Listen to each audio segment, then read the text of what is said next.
Today we'll be talking about effective ways to manage conflict within marriage or committed relationships. So as we get started, it's important to remember that all relationships have conflict. Just because you have conflict does not mean you have a bad relationship. In fact, couples that avoid their feelings and perceive conflict are most likely setting themselves up for problems in the future.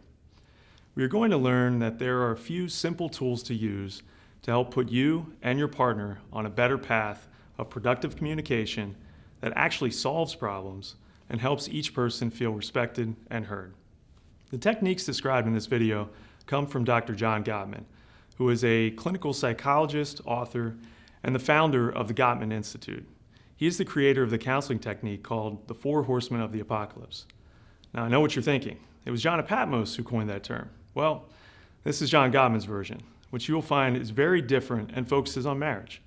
Gottman describes that couples are either masters or disasters with their communication and ability to solve conflict. His research and work with couples has found that those who communicate in ways that displays these 4 horsemen are far more likely to experience greater problems, such as more intense verbal and physical conflict, lower levels of intimacy, potentially affairs, and ultimately divorce. In addition to the 4 horsemen, we will be going over each of the antidotes, which are ways to provide relief and solutions when experiencing conflict.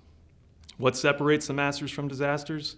Well, the masters figure out ways to not stay stuck in their painful conflict, whereas the disasters have trouble finding victory, and they continually get trapped in a cycle of conflict and isolation from intimacy with one another. If after this video you would like to read a book by Dr. Gottman, I would highly recommend reading The 7 Principles for Making Marriage Work. All right, let's begin. So the first of the 4 horsemen that we're going to be following up on right now is called criticism. And to illustrate that, I'm going to be showing you the sword.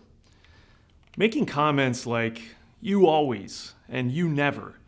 This is where our words, our tone of voice, and our body language is used in a negative way that comes across as disappointment, sarcasm, potentially even intimidation.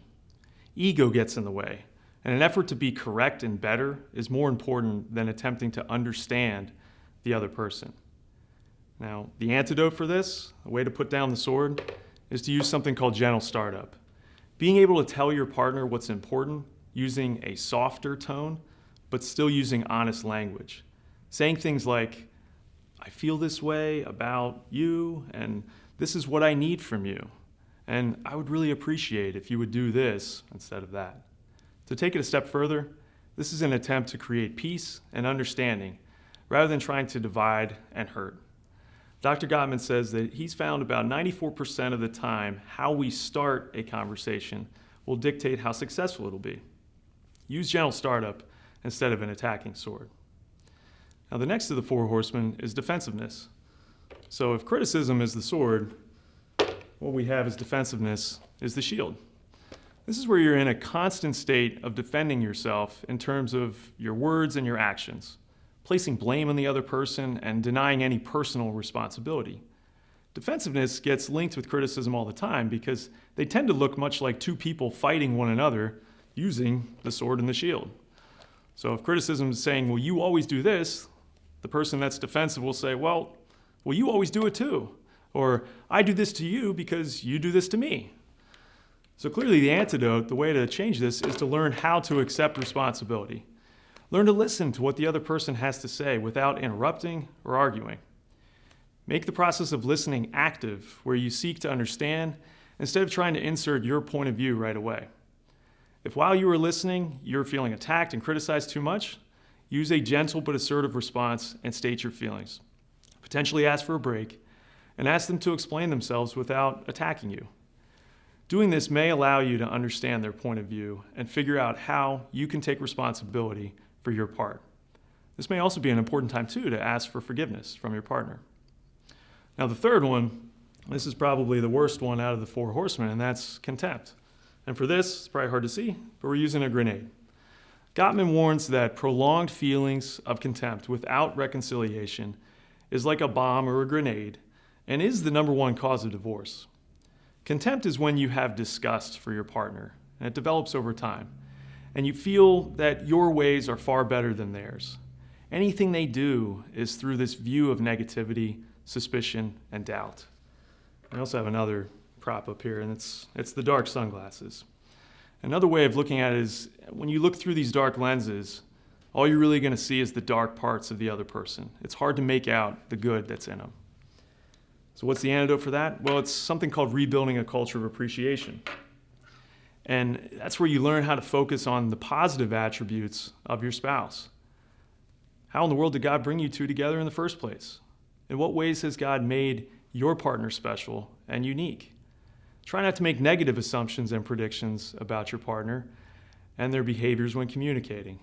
Put down the dark glasses and remember those early days of dating. We might call the rose-colored glasses, or in this case, I've got these orange glasses. If I put these on, everything looks enhanced and better around me. And you got to think more about what you loved about them in the first place. During those early years of dating, when you were just first meeting the person, you probably only saw the good things that were in them.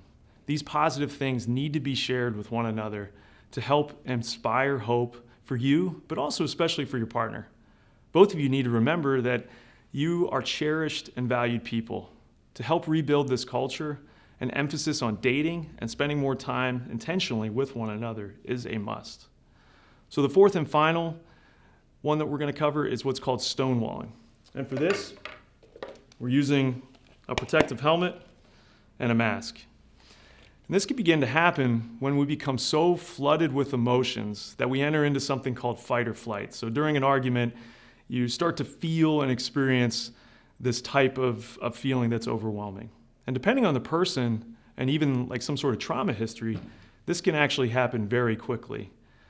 Usually if a person's heartbeat gets over about 100 beats per minute during an argument, tunnel vision is created and a broad perspective is lost. The ability to have empathy and compromise are now gone, and our fighting instincts are activated. Our desire to either escape and shut down is also amplified. So the antidote for this is something called physiological self-soothing. If you start feeling flooded with emotions, ask to take a break and turn to some sort of self-care activity that will help you relax and regroup. Think of it kind of like a basketball game. Sometimes you need the 20-second timeout. Other times you might need a full timeout. And maybe you might even need the halftime break, which is like 15 or 20 minutes. The key in asking for a timeout is to recognize the value that this provides for both of you in helping to regulate your emotions and bring clarity of rational thoughts and discussion. Just don't let the timeout become an excuse to never get back into the discussion. If you do this, you'll end up avoiding the issue, which will cause a feeling of being devalued based on the topic and of each other. Come back to each other using these other antidotes to help you resolve the issue. As you can see, the four horsemen are often connected to each other. It's quite common that more than one, if not all four, may exist in your relationship. The less aware people are of their actions and tendencies will impact how often that these problems exist. The knowledge of these things is really important, but knowledge is only part of it. A humble heart is really what is most essential. For many couples, having deep conversations with one another is both intimidating and scary. But the hardest person to look at and converse with is ourselves. So I urge all of you to take a deep look within. Call upon God to help reveal these areas that need improved.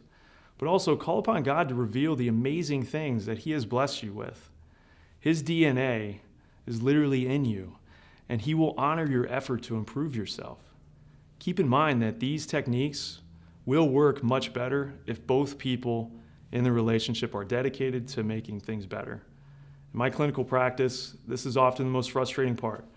When I'm working with couples, and if one person is interested, but the other person isn't, this process does not work well at all. But even if you find that your partner is not interested in joining in to try to make these changes and improvements, you can still integrate these antidotes into your daily relationship with them. In order to see your spouse change, it is certainly not going to hurt you to try to be the best version of yourself and be the best spouse that you can be. The marriage covenant that God created is worth your maximum effort and requires an open heart and mind towards the process. So I'm going to leave you with this verse. And in Romans 12, 1 through 2, and this is the Message version. I like it a lot. It says, "So here's what I want you to do. God helping you. Take your everyday, ordinary life, your sleeping, eating, going to work, and walking around life, and place it before God as an offering. Embracing what God does for you is the best thing you can do for Him. Don't become so well-adjusted to your culture that you fit into it without even thinking. Instead, fix your attention on God. You'll be changed from the inside out. Readily recognize what He wants from you and quickly respond to it. Unlike the culture around you, always dragging you down to its level of immaturity.